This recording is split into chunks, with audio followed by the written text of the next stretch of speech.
it's painful to understand how much of what you're doing isn't productive. So I'll give you an example. So I've done this a couple of times with classrooms full of students. Usually when I'm lecturing about career development, say, okay, how much time do you waste? So then I get the class to vote. How many of you waste 10 hours a day? It's like 10% of the kids will put up their hands.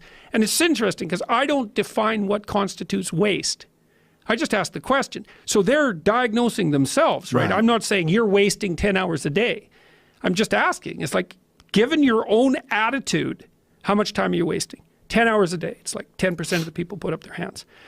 Well, when you get to like 6 hours a day, 80% of the people put up their hands. So then we do the arithmetic. It's like, because I like doing arithmetic with people. People hate arithmetic, but I like doing it. It's like, okay, 6 hours a day. It's 42 hours a week. So let's call that a work week, 40 hours a week. So that's a work week. Let's say, what's your time worth? You're a university student. Well, it's certainly worth minimum wage, because obviously, but it's worth way more than that, because if you spend a productive hour when you're 20, then you gain the benefits of that hour for the rest of your life. So there's the compounding effect of time spent when we were young. So I say, well, let's assume your time's worth $50 an hour, which I think is an underestimate, but whatever. Let's call it 50. We can call it 25, but we'll call it 50. If that's $2,000 a week you're wasting. It's $100,000 a year. It's like, how much better would your life be if you weren't wasting $100,000 a year? It's like, what is that over 40 years? $4 million. It's like, you're rich.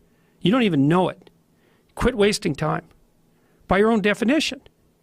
It's like people shake their heads. Like, oh, I never thought about it that way. It's like, yeah, think about it that way. Don't waste your damn life. And then you think, well, why would people be resistant to that message? It's like, well, you really want to wake up and figure out that you're wasting half your life? And you know, when people do that kind of wasting, they actually hate it.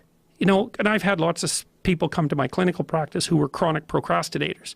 You know, and so they're watching YouTube videos, say, but not ones that are good for them, although sometimes they will do that, but just browsing in that kind of mindless way that you do when you're not paying attention and you're trying to kill time.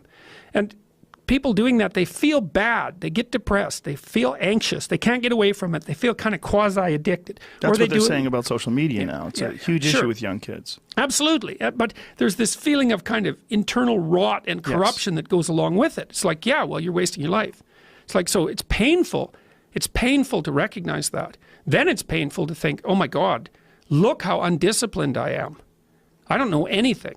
I can't use a schedule. I can't stick to a calendar. I don't have any aims. I don't know anything about the world, right? And maybe there's a part of me that's bitter because I haven't got everything already, and I'd just like to say, to hell with it. That's the recognition of the Jungian shadow. It's like, that's what makes you vicious and untrustworthy. All of that. No one wants to look at that, and no bloody wonder. But hey, the alternative is worse.